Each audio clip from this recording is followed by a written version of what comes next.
Vamos a empezar con lo más básico, elemental que tienen que saber obviamente, de los riñones antes de empezar el segmento de nefrología. ¿Se escucha bien? ¿Sí, no? O mucho, pero muy fuerte. Ya. Entonces, empezando las generalidades, vamos a ver qué son los riñones, ¿no? Porque yo no puedo decir qué es el riñón porque no es uno solo, es un órgano doble que es parte del sistema urinario. ¿Ya? ¿Cuáles son las funciones de los riñones? A ver, alguno que me diga, por favor. No se me leen, chicos.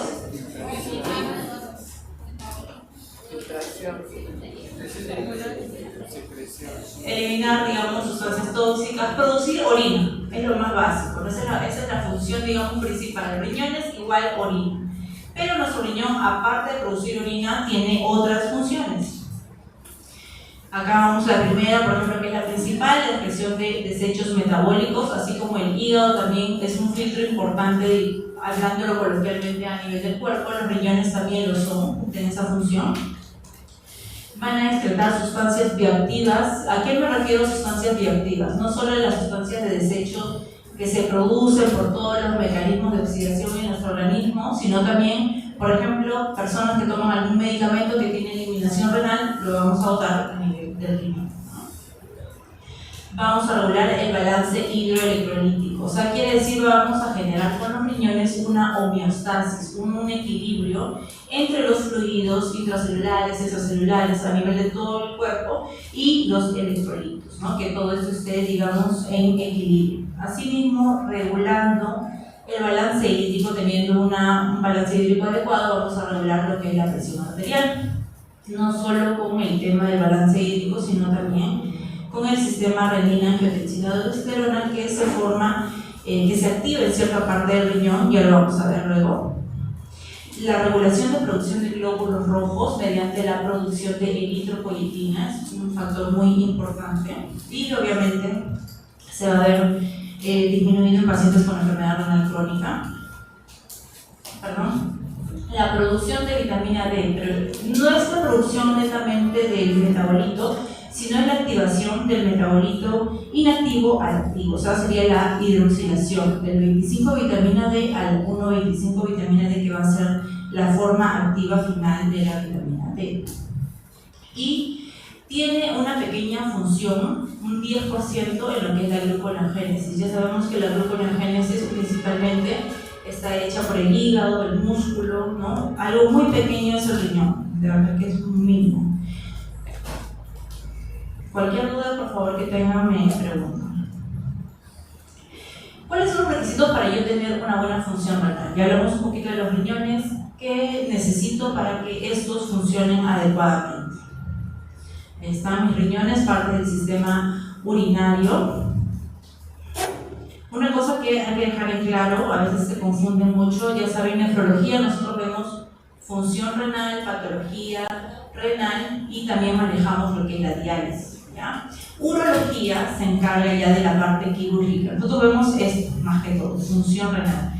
Que esto de acá va a afectar a mi riñón en algún momento, sí, ahorita lo vamos a ver, pero urología ve lo que es tema estructural, ¿no? Que la parte anatómica esté bien, si es que hay un cáncer por ahí ellos lo van a operar, si es que hay algún cálculo por esta zona ellos también lo van a manejar, si hay patología a nivel vesical, uretral, ellos lo van a manejar, ¿ya?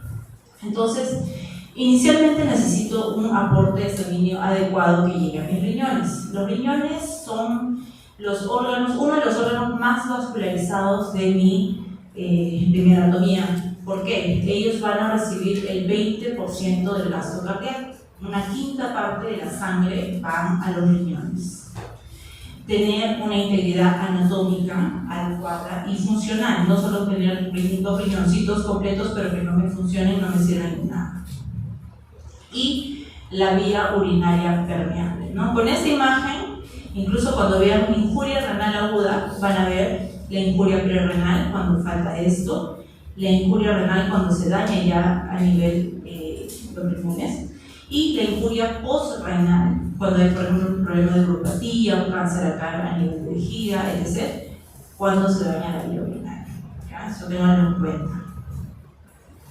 Entonces, ya viendo nuevamente con los riñones, son dos órganos, usualmente son dos, pueden haber alteración en la cantidad, sí, hemos tenido, bueno, hay pacientes que pueden ser monorrenos, que significa que tienen un solo riñón, pueden ser monorrenos congénitos, o sea, nacieron con un solo riñón, o pueden ser también monorrenos adquiridos, ¿no? Pacientes que, digamos, pues tienen un trauma renal muy fuerte, ese riñón ya no sirve, se extirpa, se hace una nefrectomía total, quedan con un solo riñón, ¿no? O, por ejemplo, antiguamente también pacientes con cáncer renal sacaban todo el riñón. Actualmente ahora los urólogos tienen un manejo un poquito más conservador, solo hacen una nefrectomía parcial y dejan un pequeño muñón de riñón bueno, ¿no? Y así. O también aquellos pacientes con abscesos renales muy, que no responden al manejo médico, que están generando mucho daño a nivel del paciente. Antiguamente cortaban, sacaban todo el riñón. Ahora ya no, porque digo, el tema de las nefrectomías son un poquito más conservadoras. Tienen una forma de habichuela, como ven acá, como un frijolito, como un haba, y tienen una consistencia firme de un color rojo violáceo. Entonces acá tenemos una vista ya panorámica de cómo están ubicados nuestros riñones. Están en la parte retroperitoneal, están en la parte posterior, y si se dan cuenta, en la zona medial están los grandes vasos, ¿no? La vena cava inferior, que va a permitir el drenaje directo de ambos riñones hacia esta, y la arteria aorta. Cualquier patología que pueda pasar acá, un aneurisma, una trombosis, va a afectar a nivel renal también. Entonces, más o menos para que vean las dimensiones de mi riñón. ¿Cuánto pesa aproximadamente? Un peso así, digamos, al seco, no hablamos, 150 gramos. Pero hay ciertas variaciones, ¿no? Entre varón y mujer van a haber variaciones. Por si acaso, chicos, esto de ahí se lo voy a pasar a la delegada para que lo tengan, no se preocupen, ¿ya? En el varón, bueno, siempre los varones nos llevan una ventaja por el tema del tamaño, etc. Así como otros órganos, el hígado, el cerebro, pesa un poco más los riñones, ¿no? De 125 a 170, y en el caso de las mujeres 115 a 155. Por eso en promedio hablamos de 150 gramos. En las medidas, acá está, acá vamos a hablar de las medidas mejor para que entiendan. El largo mayormente en un promedio de 10 centímetros, pero este largo puede variar de 9 a 13 centímetros. Menos de 9 centímetros si tenemos un riñón que en la ecografía sale de 8 centímetros, 7 centímetros es un riñón pequeño que posiblemente ya tenga un grado de enfermedad renal. El ancho, que es esto de acá, esta medida de acá, es de aproximadamente 4.5 a 6 centímetros. En promedio, unos 5 centímetros. Y el espesor, o sea, el diámetro antero-posterior de mi riñón, es más o menos de 2.5 a 3 centímetros. Esto es lo mismo. ¿Qué pasa? Por ejemplo, usualmente los dos riñones no son iguales, no son idénticamente iguales. Siempre hay alguna variación en la posición, el tamaño, etc. Pero ¿qué pasa si existiera una diferencia de más de 1.5 centímetros en ambos riñones? Hablaríamos de una asimetría renal, ¿ya? Igual, si tenemos un riñón mayor a 13 centímetros, estamos hablando de nefromegalia. En algunos casos puede ser esa nefromegalia considerada normal. Por ejemplo, en pacientes monorrenos, el único riñón que van a tener va a ser más grande porque está funcionando por dos, ¿ya? Pacientes, por ejemplo, diabéticos van a tener nefromegalia, pacientes con amiloidosis, pacientes con secuelas de tuberculosis, pacientes, las gestantes, sobre todo en la etapa de gestación va a haber una hiperfiltración y va a haber un crecimiento de los glomérulos por el crecimiento del riñón, ¿ya? Entonces ahí son nuestros diámetros. Otra cosa también importante, por ejemplo, nuestros riñoncitos no es como la primera imagen que hemos visto que están como que rectos y ya, tienen un eje. Si los vemos de la parte superior a la inferior, tienen un eje desde la parte más posterior a la inferior, como que dice, de arriba hacia abajo, y en una vista frontal están, digamos, el polo superior está más pegado a la zona medial y el polo inferior se va lateralizando, ¿no? Como vemos acá. Y acá también van viendo un dato, dónde está ubicado el riñón, vértebra T12 a la L3, ¿no? Que el riñón puede haber un riñón fuera de esta ubicación, sí. Hablamos de riñones ectópicos, riñones pélvicos, que no es lo habitual, pero puede haber. Asimismo, el riñón también no es que esté estático o esté recto en una posición así, ¿no? Tiene también cierta angulación, ¿no? Como ya estamos viendo, tiene una angulación de medial a lateral. Entonces, bueno, seguimos con el tema de la ubicación. Ya saben, son órganos retroperitoneales, están en la fosa posterior, en la cara posterior del abdomen y a nivel de las vértebras T12 y T3. Como vemos acá, nuestros riñoncitos están cubiertos en la parte posterior, están protegidos por las últimas costillas, ¿no? Y otro dato importante también que ven acá, que el riñón izquierdo está más, digamos, más elevado que el riñón derecho. ¿Por qué podría ser eso, chicos? Por el hígado, ¿no? Nosotros cuando nacemos, cuando estamos formándonos dentro de la barriguita de nuestra mamá, los riñones, los primeros esbozos de riñones, que son los mesonefros, metanéfros, pronéfros, inicialmente se producen cerca de las gónadas, o sea, nuestros riñones en un fetito están a nivel pélvico. Estos riñones, conforme el feto va creciendo, van siguiendo un camino, se van elevando, ¿no? Van subiendo, los dos riñoncitos van subiendo.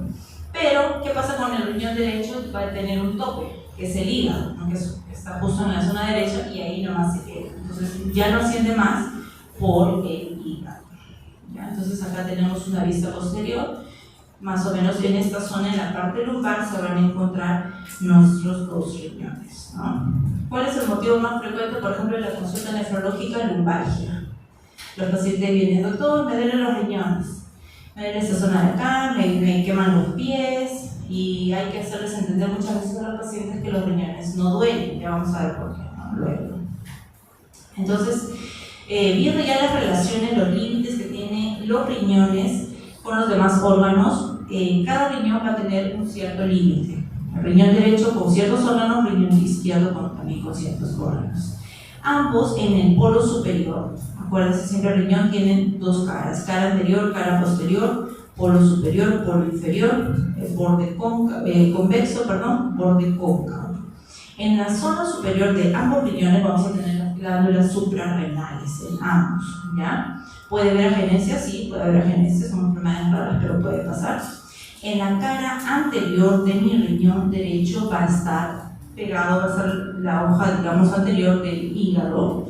En la parte inferior, en el polo inferior de mi riñón derecho, vamos a encontrar el ángulo cólico, la flexión cólica o la flexura hepática del colon, o tendría que ser también el ángulo colónico ascendente, ¿ya?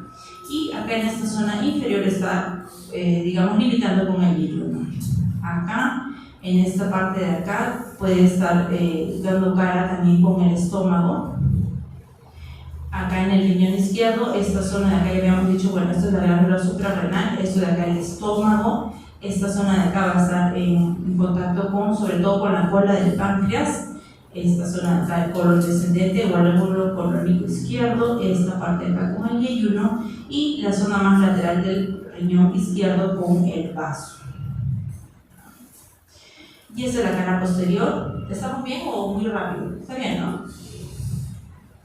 La cara posterior usualmente no va a estar limitando con órganos, más que todo va a limitar con músculos, con la parrilla costal que ya habíamos visto, ¿no? Costillas, músculo diafragmático, el músculo transverso abdominal, el músculo cuadrado lumbar y en esta zona el psoas. El ilio renal prácticamente se reposa en los psoas. Así que igualito, si hay alguna infección, por ejemplo, a veces hay absceso de psoas, puede haber por cercanía, puede haber pielonefritis, solo por un absceso a nivel de psoas, ¿ya? Entonces acá vemos, esta es la imagen, prácticamente toda la parte posterior es muscular y parrilla costal, ¿no? El músculo diafragmático, acá están los transversos abdominales, el cuadrado lumbar y este pequeñito de acá que viene por acá es el psoas. Entonces, ya yéndonos un poquito por la parte de la cubierta, ¿cuál es la primera cubierta que vamos a encontrar a nivel del riñón? Es esta de acá, que es la cápsula renal. Es una cápsula que puede ser inervada, sí, que va a generar molestias, dolor, sobre todo si hay una inflamación fuerte en el riñón, si hay una pielonefritis, si hay un tumor, ahí puede haber este dolor, ¿no? O si hay una dilatación pélvica, también eso va a generar dolor a nivel renal. Por ejemplo, un cálculo enclavado, un cálculo grande, calciforme. ¿Ya? En esos casos puede haber dolor, pero usualmente no pasa. Luego de esta cápsula va a haber una, mejor vamos a ver acá, en esta imagen de acá, vamos a ver mejor. Tenemos acá nuestros riñoncitos, ese es un corte transversal, los dos riñones. La primera cápsula que ven acá, la más externa, la más pegada al riñón, la cápsula renal. Luego el riñón está cubierto, está protegido por grasa perirrenal, que es esta de acá, que es la que le sigue al riñón, y luego van a haber unas fascias. Estas de acá, la fascia renal, o también conocida como fascia de Gerota, en la cual va a tener una lámina anterior y una lámina posterior. Acá se unen, la lámina posterior ya queda acá en esta zona, digamos, descubierta en la parte vertebral, pero en la parte anterior sí se logra cubrir, digamos, parte de lo que es el riñón, vasos sanguíneos importantes. Fuera de esta fascia renal vamos a tener una grasa pararrenal. O sea, esto más que todo, estas fascias, esta grasita que se encuentra, sirve para proteger al riñón de cualquier golpe, de cualquier permite que el riñón no se desprenda, que esté, digamos, ahí. Pero igual tampoco, no es que haya un soporte a nivel inferior. Ahorita lo vamos a ver en otra imagen. Este es lo mismo, lo que hemos mencionado. Por ejemplo, ya en un corte sagital, vemos acá, este es nuestro riñoncito, la glándula suprarrenal. Acá las láminas, tanto la anterior como la posterior, se van a juntar, pero acá a veces quedan al aire, ¿no? De cierta forma nos ayuda para lo que es soporte y protección del riñón. Vamos ya con otra clasificación. El riñón, ya cuando hacemos un corte interno, en este caso un corte sagital, un corte frontal, vamos a encontrar una zona externa pálida, que es la llamada corteza.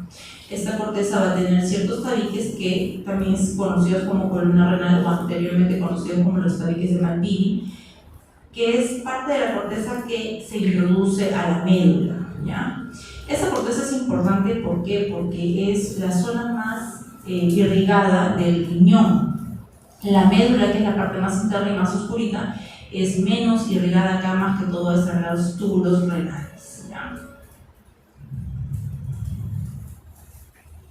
Y acá, como vemos acá en esta información, tenemos un 80% del flujo sanguíneo renal que va a llegar a la corteza.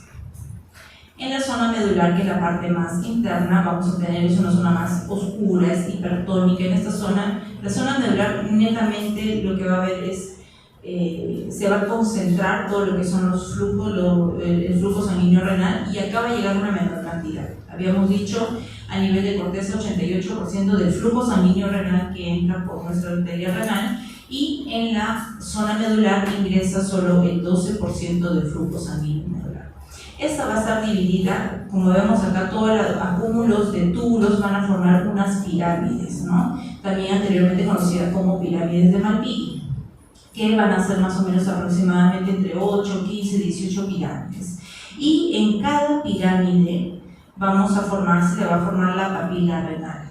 Esta papila renal, como ven, desemboca en cada ella en un cáliz menor. Acá, por ejemplo, hay 3 cálices menores, y esos cálices menores forman un cáliz mayor. Y la conjunción de 3 a 4 cálices mayores van a formar la apéndice renal, que nos va a ayudar prácticamente a evacuar la orina recién formada. Entonces, es una microscopía electrónica. Acá, por ejemplo, vemos una papila renal y vemos estos puntitos. Esta es la desembocadura de los túbulos colectores, donde ya se forma la orina, y es el espacio, digamos, del cáliz, ¿no? El área cribosa o cribiforme de la papila renal. Vamos a otra parte importante, la parte cóncava, que es donde está el ilio renal. Es muy importante, ¿por qué? Porque acá van a discurrir los vasos sanguíneos importantes, arteria, vena renal y la pelvis renal. Entonces pasamos con lo que es la irrigación renal. Como ya estamos viendo acá, Las arterias renales provienen directamente de la aorta abdominal. Usualmente son arterias únicas que luego al llegar al ilio renal se van a ramificar en segmentos, ¿ya? Y la primera ramificación que vamos a tener de la arteria renal es la rama anterior y posterior. Acá vamos a verlo mejor. El riñón en su cara anterior se divide en 4 segmentos. ¿Por qué en 4 segmentos? Porque mi arteria renal al llegar al ilio, va a dividirse en 4 zonas: el segmento superior, el antero superior, el antero inferior y el segmento inferior. Y en mi cara posterior la división va a ser menor, solo simplemente segmento superior, el segmento posterior y el segmento inferior. Entonces, bueno, para no marearlos mucho, porque la irrigación renal es un poquito complicada, no es, o sea, ven toda una serie de vasos sanguíneos, por eso decimos el riñón es altamente irrigado. La primera división que tenemos es nuestra arteria renal, única. Usualmente siempre llega una arteria renal a nivel del riñón. Pueden haber variantes anatómicas, pueden haber 2 arterias, pueden haber 3 arterias, etc. Esta se va a dividir en la zona anterior y en la rama posterior. Mi rama anterior, hemos visto, se va a dividir en 4 arterias que van a los 4 segmentos anteriores, las arterias segmentarias, como dice su nombre. Luego de ir a los segmentos se van a dividir en arterias interlobulares, que son estas de acá. Se van a ir dividiendo cada vez más. Estas arterias interlobulares van a llegar a las pirámides medulares o pirámides de McPhee y van a dar una curva, que son las arterias arqueadas o arcuatas también. De estas arterias que están pegadas a la médula van a salir arterias más pequeñas, que son las arterias interlobulillares, ¿ya? Y de estas arterias van a salir las arterias glomerulares, la arteriola aferente, el penacho glomerular y la arteriola eferente. Hay algunas de esas arterias pequeñitas, las interlobulillares, que logran sobrepasar la cápsula renal. Y como ven acá, vemos unas arterias que van a irrigar la cápsula, que son las arterias capsulares. Entonces, más o menos, esto sería una orden de la irrigación de la parte, digamos, de la irrigación arterial del riñón. ¿Ya? Cómo empieza la arteria renal, las divisiones, llegan.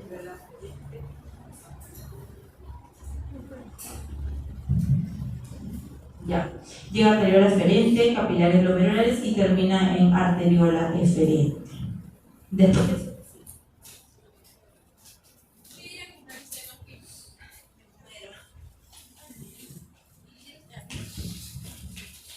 A ver, seguiremos hablando lo más que se pueda. Luego de, bueno, acá ya una vista más microscópica, ¿no? Habíamos dicho, acá están las arteriolas arcuatas, las interlobulillares, y de estas van a salir ramas pequeñas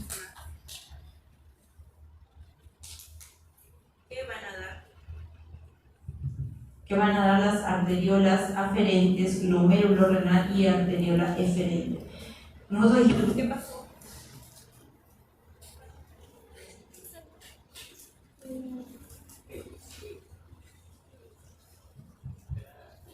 Ya.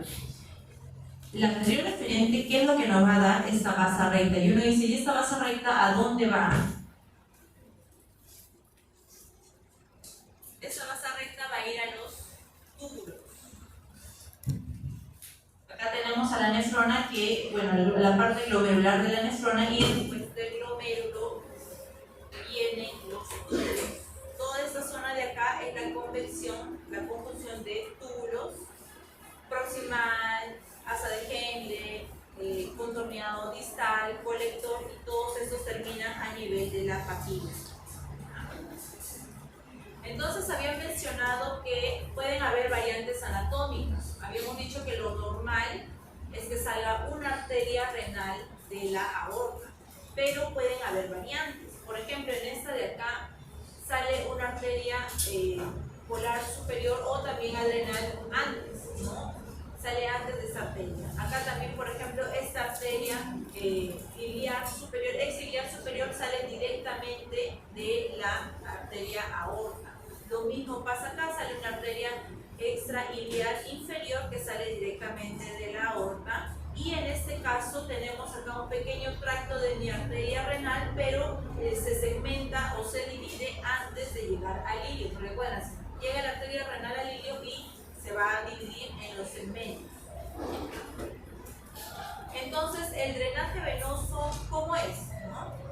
Prácticamente es lo contrario a la irrigación arterial, ¿no? Habíamos terminado con la base recta de los vasos tubulares en esta zona de acá, y luego sigue a los capilares peritubulares las vénulas, ¿no?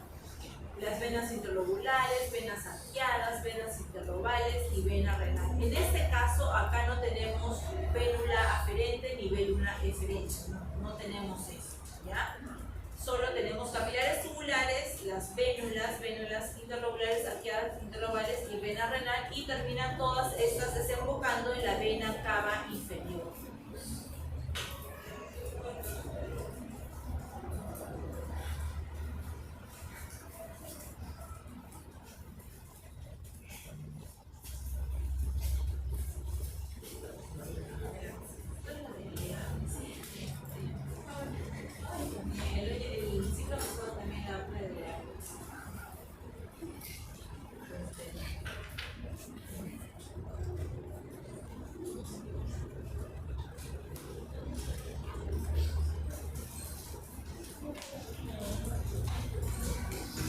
Gracias. Bueno, como habíamos visto, acá están nuestros riñones y acá están los grandes vasos. Vena cava inferior, arteria, aorta. Han notado que la distancia de los vasos difieren tanto en el riñón derecho como en el riñón izquierdo. Por ejemplo, acá la arteria renal es mucho más corta, unos 3 centímetros de la aorta abdominal hacia el ilio, ¿no? Esto es más o menos 3 centímetros, y esta zona de acá son unos 7 a 8 centímetros. Esta arteria renal derecha es más larga. Lo contrario sucede en lo que es la vena renal. Por ejemplo, la vena renal derecha más bien vemos acá que es corta, ¿no? Igual 3 centímetros de recorrido, y la vena renal izquierda es de 7 hasta 8 centímetros. ¿Cuál es la particularidad de esta vena? Si ustedes logran ver acá, acá en esta vena renal izquierda, en el trayecto, y estos normales no son variantes anatómicas, sino es así la desembocadura de estas venas, van a desembocar otras venas, ¿no? Las venas, por ejemplo, suprarrenales, frénicas, y un dato importante es que acá va a drenar la vena gonadal, ovárica en mujeres, testicular en varones, va a drenar directamente en la vena renal derecha, a diferencia de esta de acá, que la gonadal drena directamente la vena cava superior.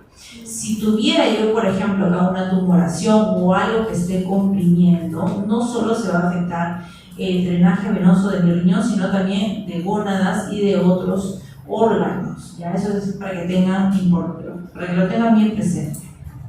Es lo que les estaba mencionando acá. Por ejemplo, hay esta desembocadura de otros órganos a nivel de la vena renal izquierda.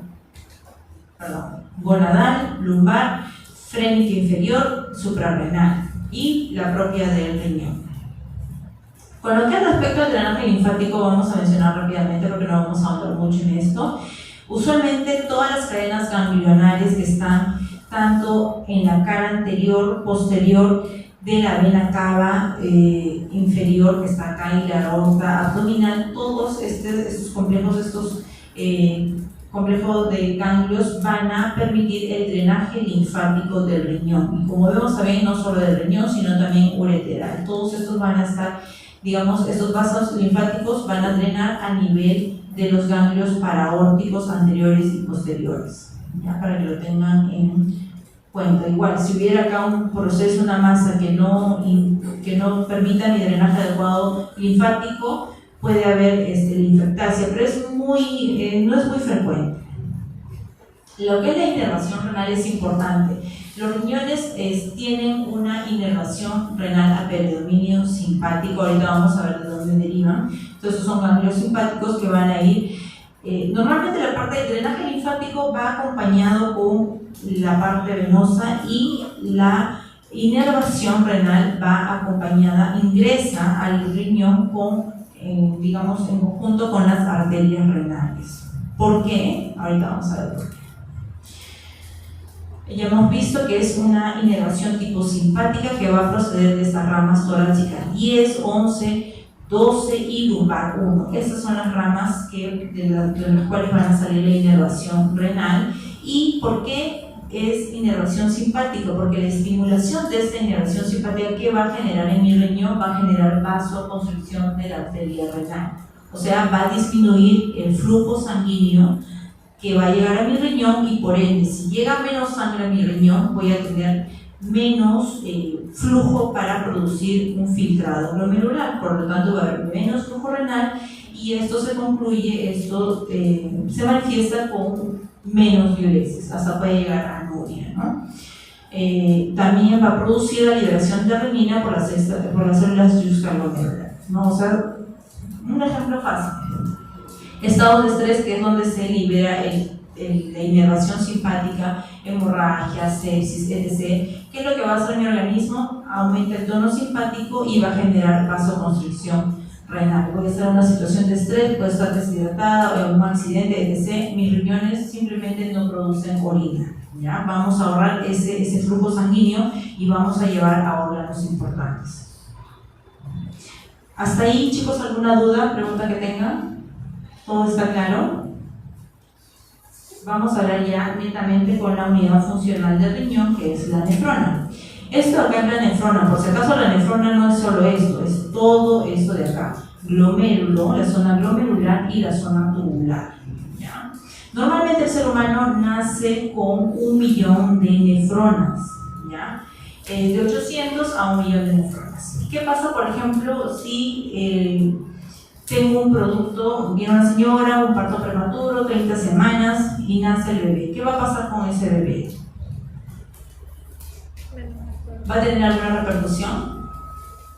Van a tener menor cantidad de nefronas, ¿no? Se dice que mayormente llegamos a la producción máxima de nefronas a las 33 semanas. O sea, un feto ya de 34 a 35 semanas puede llegar con sus nefronas completas, pero de menor edad vamos a tener problemas renales. Por eso se ha visto enfermedad renal asociada a prematuridad por este componente.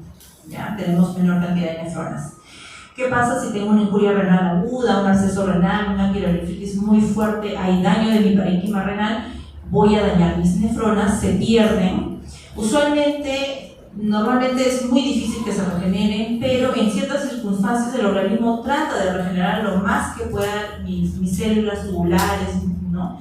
Pero no van a ser al 100%, digamos, tan funcionantes como mis células anteriores, ¿ya? Y otro dato importante para que tengan en cuenta, todas las personas, como parte del envejecimiento natural, todos vamos a pasar por esto, a partir de los 40 años vamos a empezar a perder función renal.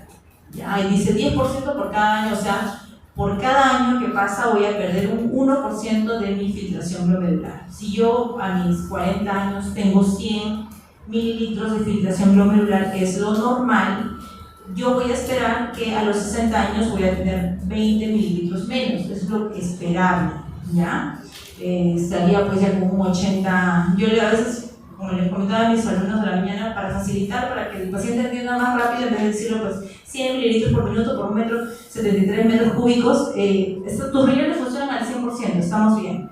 Le sale una tasa de filtración 50, tus riñones están funcionando al 50%, es una forma más fácil que ellos puedan entender, pero obviamente ustedes ya van a hablar, van a tener los conceptos más adecuados, ¿no? Entonces esto es lo normal, que se pierda 1 mililitro por cada año que está pasando a partir de los 40 años. Hay ocasiones en que podemos perder más de 1 mililitro si enfermedad, por ejemplo, en la diabetes, vamos a perder de 4 a 5 mililitros por año, hipertensión también, entonces ahí va a haber variación, ¿no? El paciente va a llegar a una pérdida de la función renal más rápida. Vamos con las nefronas. Hay dos tipos de nefronas por su ubicación.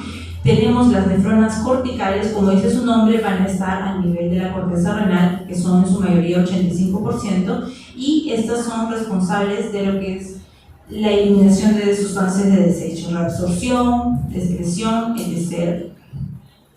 Y tenemos las nefronas juxtamedulares, que son en un 15%. Estas nefronas, si ven, son un poquito más largas.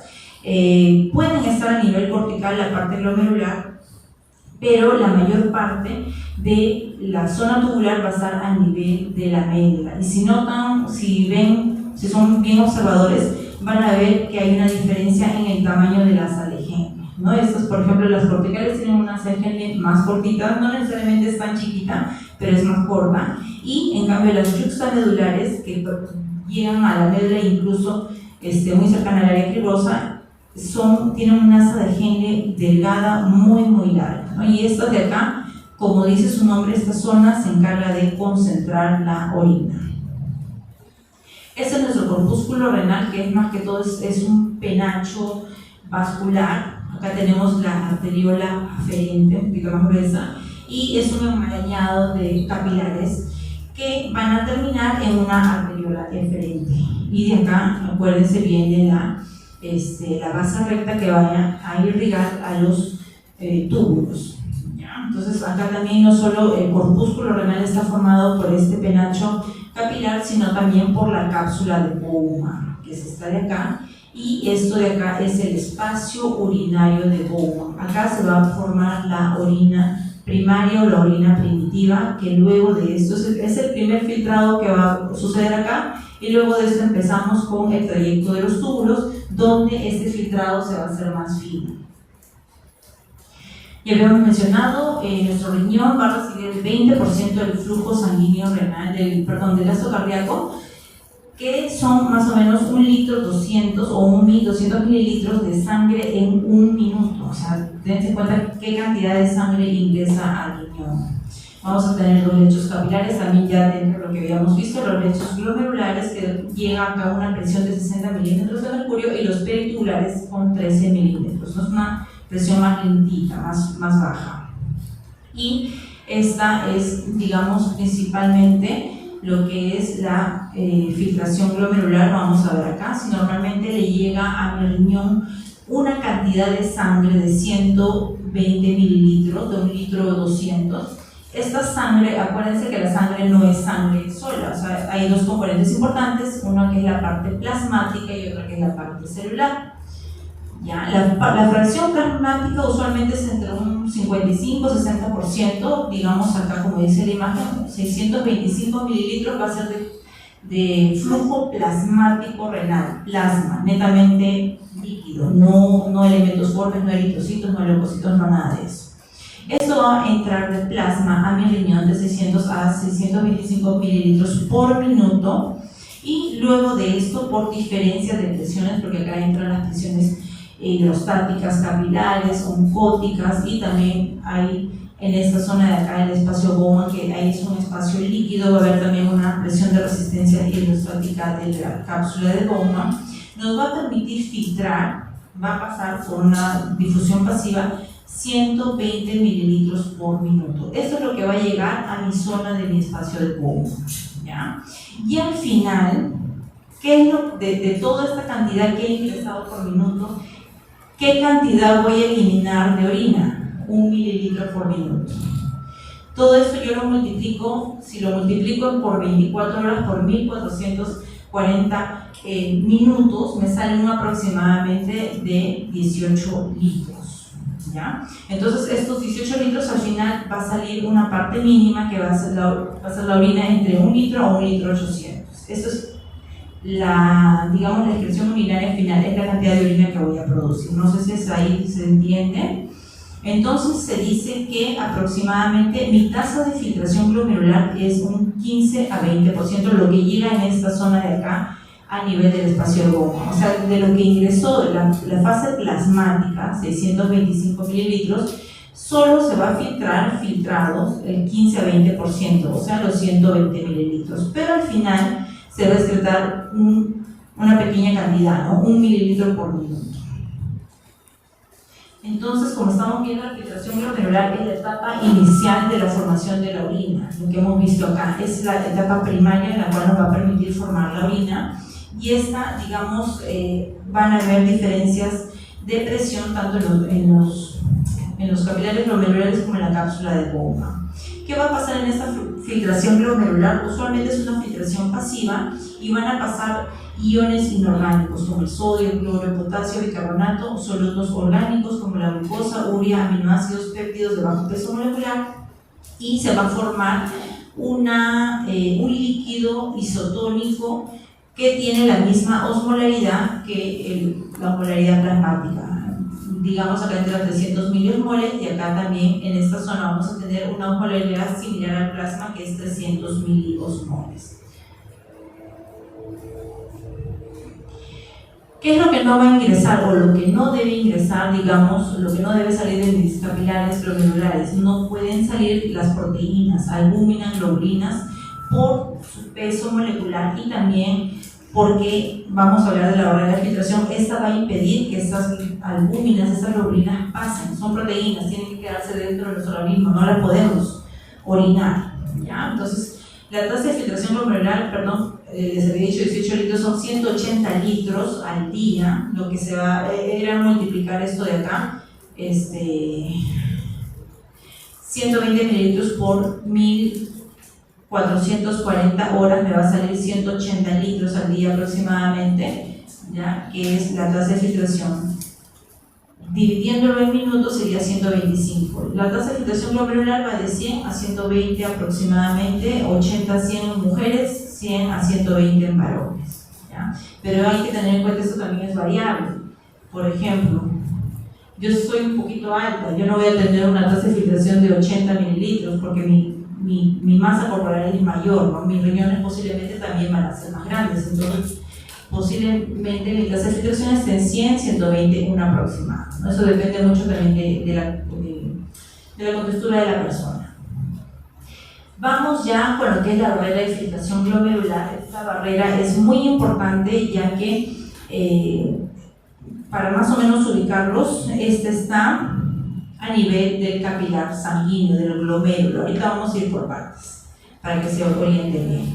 Esta es nuestra luz capilar. Siguiendo a nuestra luz capilar, lo más externo que tenemos es el endotelio capilar fenestrado. Este es mi endotelio, la célula endotelial, y estas son las fenestras, espacios donde pueden pasar, fluir prácticamente iones. Puede pasar la albúmina, pero si pasa la albúmina por esta zona va a ser atrapada por otra membrana. Es una membrana un poquito más gruesa, la membrana basal glomerular, que es una malla celular. Acá no tenemos células, a diferencia del endotelio y de los podocitos, que son células epiteliales.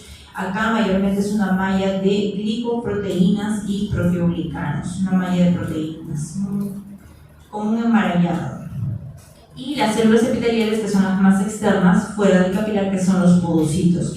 Estos de acá no son los podocitos, son los pies de los podocitos, ¿no? Las terminaciones podocitales, que ahorita las vamos a ver. Pareciera que fueran podocitos, pero no son los podocitos. Acá tenemos el podocito y acá tenemos los procesos podocitarios, que son los piecitos, digamos así, del podocito, que es la célula epitelial.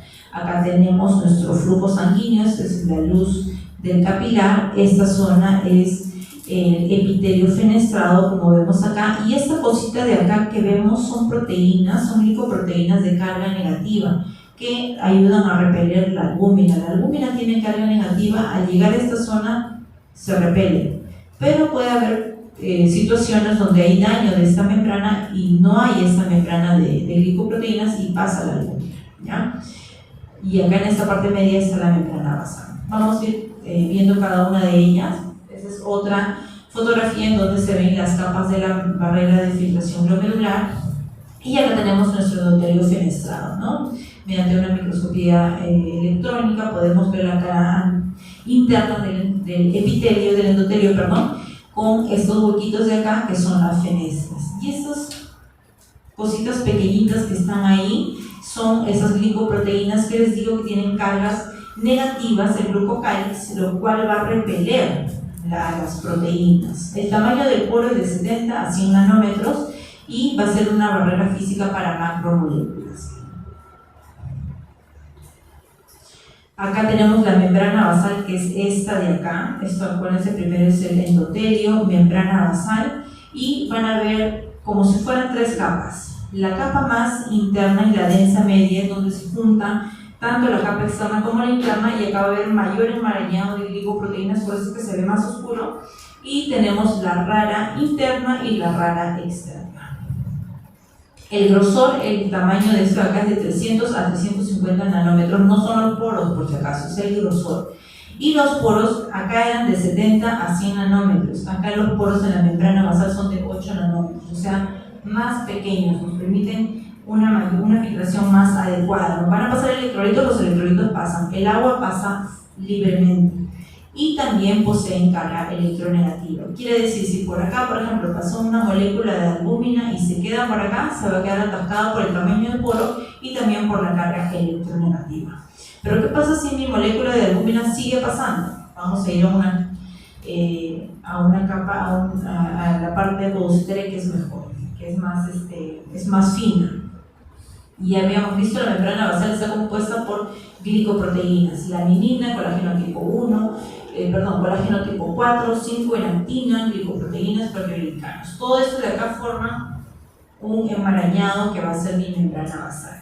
Y luego de esto, lo que es los procesos podocitarios, porque hemos visto, hay podocitos, pero estos van a tener pies pequeñitos, y entre estos pies vamos a encontrar una barrera, una membrana de proteínas, que la van a ver acá mejor. Acá hay un proceso podocitario, acá está el otro, y hay una red de proteínas que van a formar una red impermeable. Va a estar compuesta por nefrina, nefrina 1, nefrina 2, proteína FAT, FAT1, FAT2, podocinas, las beta-adeninas, todas estas van a hacer una malla incluso más microscópica que va a dificultar el paso de esta albúmina que tal vez pasó por el epitelio, por la membrana basal y acá se queda. Pero, ya saben, si tenemos algún daño a nivel de esta membrana, van a pasar no solo las proteínas, sino también pueden pasar los eritrocitos, ¿no? Vamos avanzando rápido, chicos. Luego de hablar ya del glomérulo, vamos a hablar de la parte tubular, ¿no?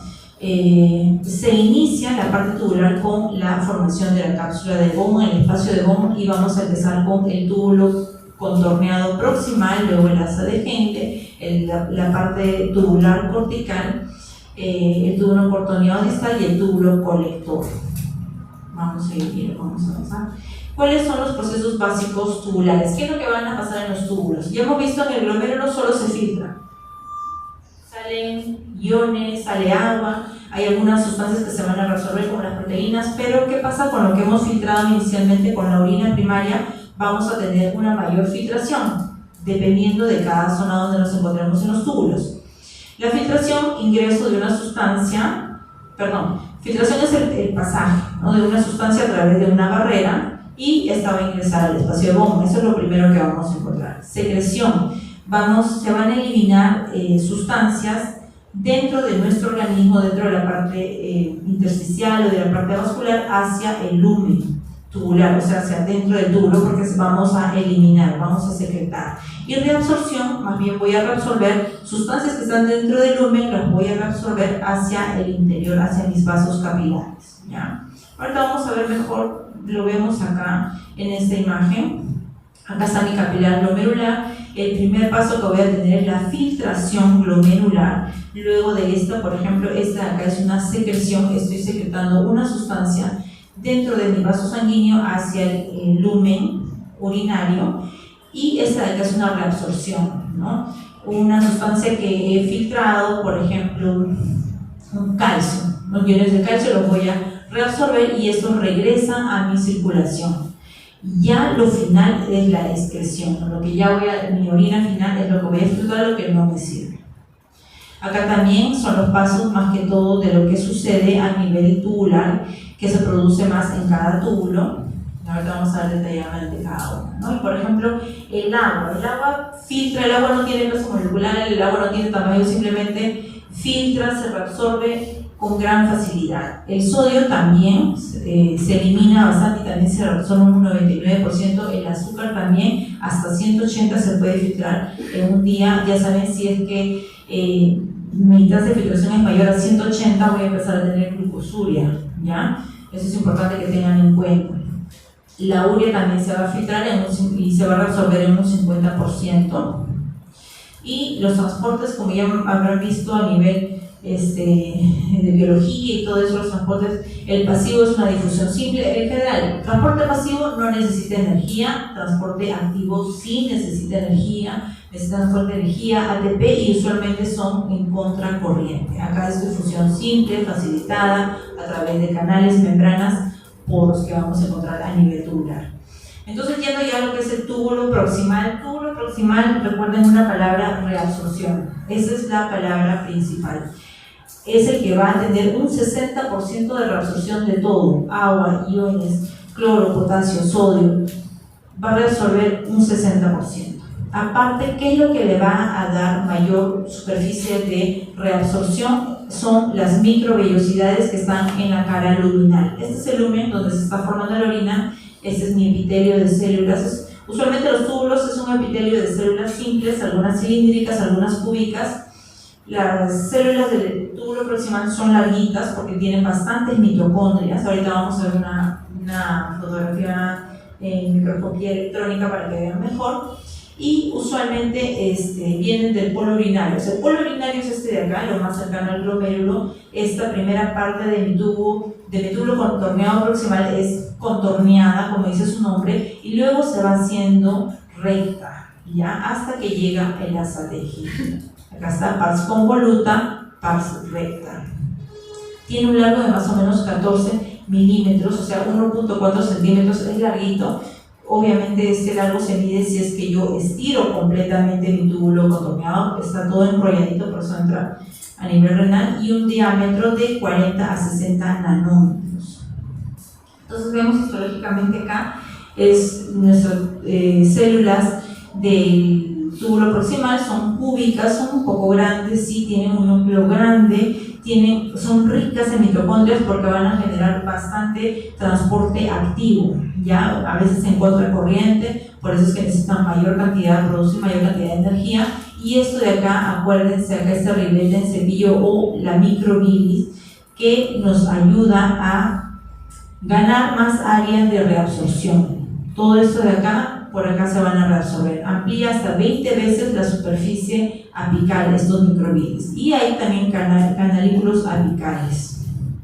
También hay canalículos a nivel laterales.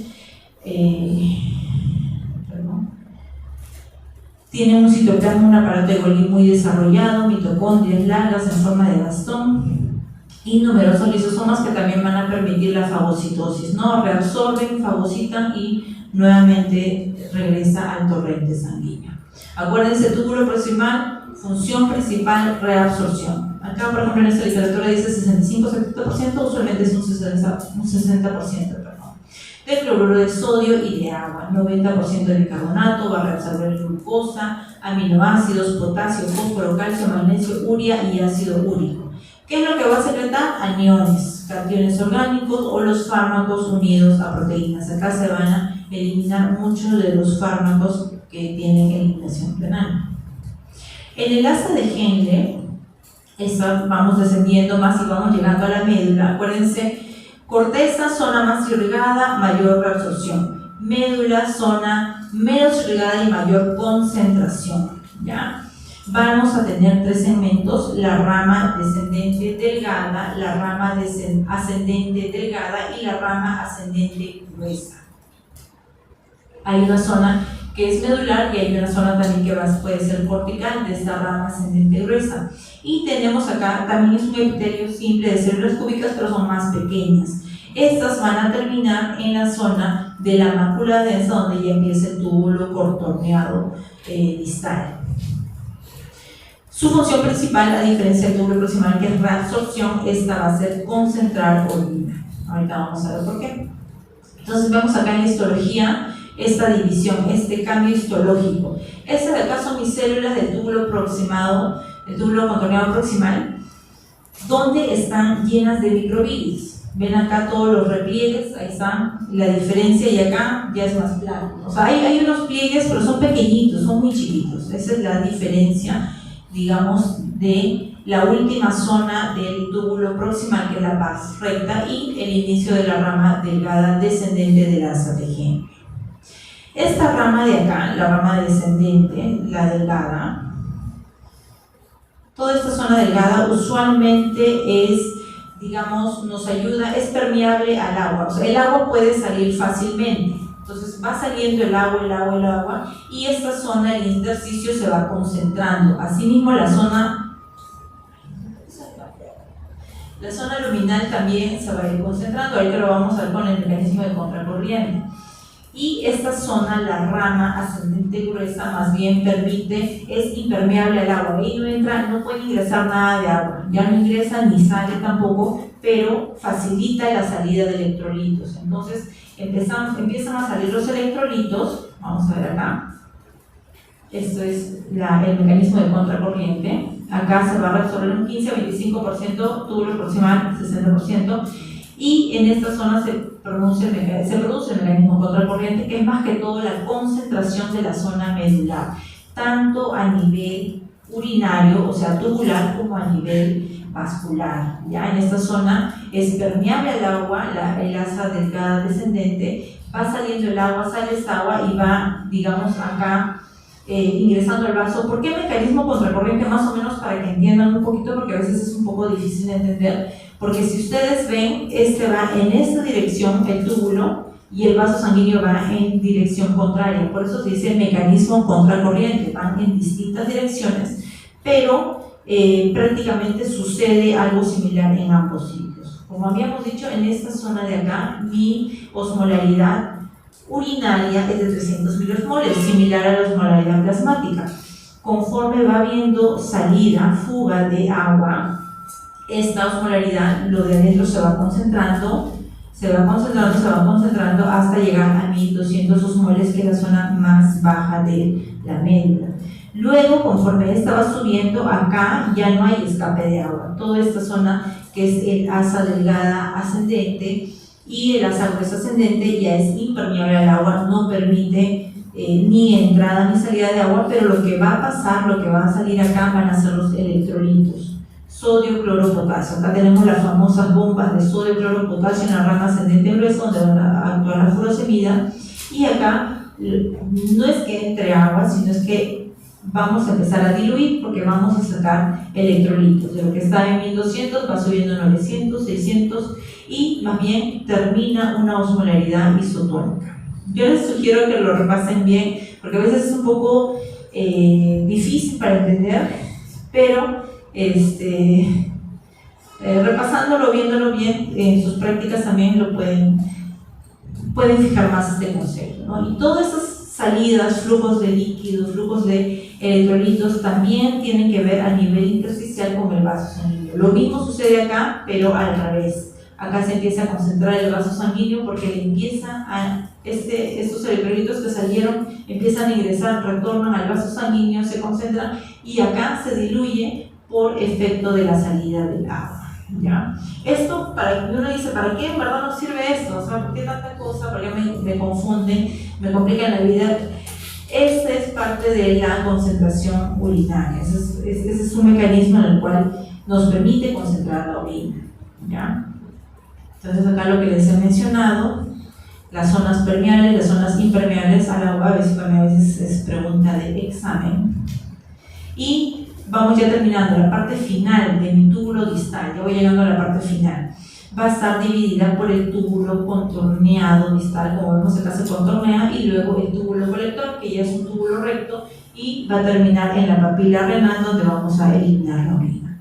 El túbulo contorneado distal absorbe menor cantidad de agua, 10-15%, y un 5% del cloruro de sodio. O sea, acá la reabsorción ya es más mínima. Lo que se va a ver acá mucho va a tener, digamos, acción es el aparato hormona con lo que es la regulación activa del calcio. O sea, quiere decir que si mi sangre o si mi calcio sérico es bajo, lo que va a hacer es tratar de reabsorber la mayor cantidad de calcio en esta zona para ahorrar mi calcio. Si tengo un calcio, mucha cantidad de calcio, lo que voy a hacer es eliminar mi calcio por nivel renal por el túbulo contorneado distal, y lo voy a botar para tratar de llegar a una homeostasis. ¿Ya? Eso ya lo van a ver en las próximas clases, en el metabolismo de calcio y todo eso. El aparato intrínseco glomerular usualmente se ubica en esta zona, en la conjunción de las arteriolas aferente y eferente. Justo acá ya termina mi raza ascendente y gruesa y empieza el túbulo contorneado distal. Es un aparato que nos va a servir para controlar el flujo de polemia del flujo sanguíneo renal y también la reabsorción de cloro y sodio. Eso también lo van a ver cuando hablen de hipertensión, lo que nos va a ayudar a activar, digamos, lo que se sensa acá, ahora vamos a poner, son los quimiorreceptores de sodio. Por ejemplo, ¿para qué me sirve el aparato yuxtaglomerular?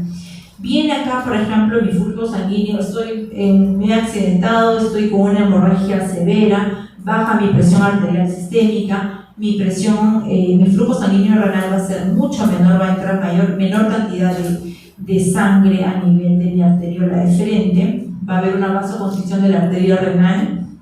En general, acá ingresa menor cantidad de sangre, y no solo ingresa menor cantidad de sangre, que es el plasma y los electrolitos, ¿no?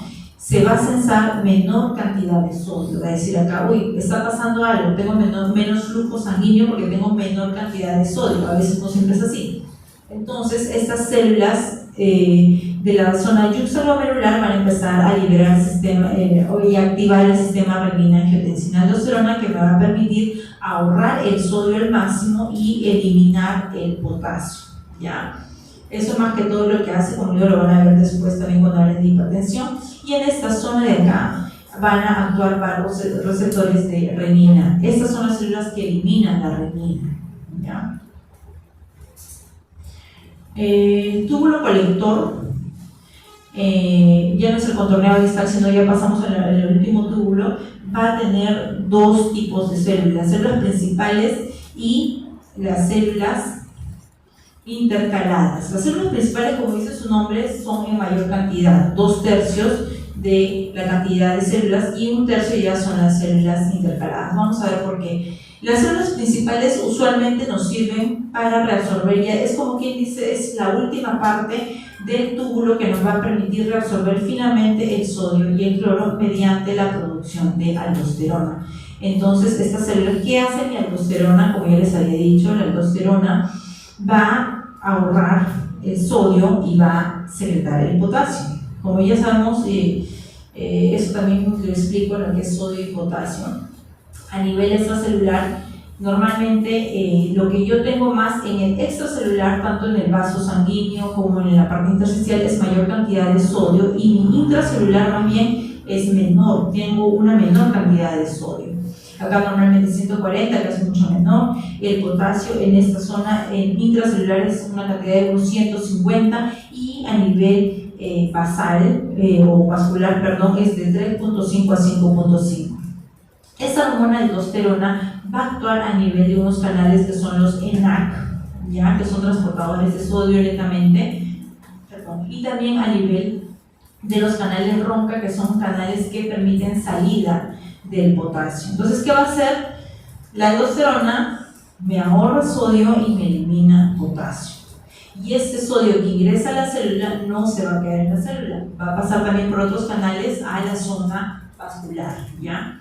Entonces, más o menos es eso, es la aldosterona, y también se puede resolver algo en presencia de hormona antidiurética. La hormona antidiurética, la vasopresina, los canales de vasopresina los vamos a encontrar mucho en el túbulo proximal, que no lo he mencionado, y también en el túbulo colector, porque el túbulo colector ya es la última parte, me va a ayudar ya la reabsorción fina y la concentración de la orina, ¿ya? Entonces acá ya voy a tener mi orina final en esta luz de acá digamos, del túbulo colector. Resuelve cloruro de sodio urinario, resuelve agua, resuelve urea dependiendo de la hormona antidiurética, y este túbulo nos va a definir si voy a tener una orina diluida de acuerdo a la concentración de electrolitos que tenga la osmolaridad, o una orina concentrada. Otras células importantes que tenemos en el túbulo colector son las células intercaladas, que tienen mucho que ver con lo que es el metabolismo ácido-base. A nivel tubular proximal también puede haber reabsorción de bicarbonato, puede haber secreción de hidrogeniones en mayor cantidad, pero en esta zona se hace, digamos, las reabsorciones finas. Las tipo A, acuérdense de acidosis, y la acidosis está asociada a hidrogeniones. La tipo A va a eliminar hidrogeniones. Entonces, en la acidosis, ¿qué tengo que hacer? Eliminar hidrogeniones y va a reabsorber potasio y bicarbonato, ¿ya? Y las tipo B, acuérdense de B de bicarbonato, elimina, secreta bicarbonato y reabsorbe hidrogeniones y potasio. O sea, tienen funciones contrarias, ¿no? Pero estas de acá se encargan o tanto de eliminar hidrogeniones si es que estoy en un estado de acidosis metabólica, o eliminar bicarbonatos si estoy en un estado de alcalosis metabólica, ¿ya? Y por ende también no solo arrastran estas bicarbonatos, no solo se absorben el bicarbonato solo, sino arrastra también al potasio, o sea, tiene que ver con absorción y secreción de potasio. Viendo ya, como les digo, el tema de la orina final, que ya estamos terminando, por ejemplo, acá como les había mencionado, en la parte proximal también tenemos acuoporinas que van a actuar con función de la hormona antidiurética para reabsorber más agua o para eliminar mayor cantidad de agua. Pero la mayor cantidad, el efecto más fuerte de la hormona antidiurética va a ser a nivel del túbulo colector. ¿Qué es lo que pasa, por ejemplo, si tengo poca cantidad? Por ejemplo, acá en este ejemplo dice, en ausencia de hormona antidiurética, como dice su nombre, antidiurética, no diuresis, no vas a orinar, ¿ya? ¿Qué pasa si yo no tuviera hormona antidiurética? ¿Hasta dónde se produce? ¿A nivel renal?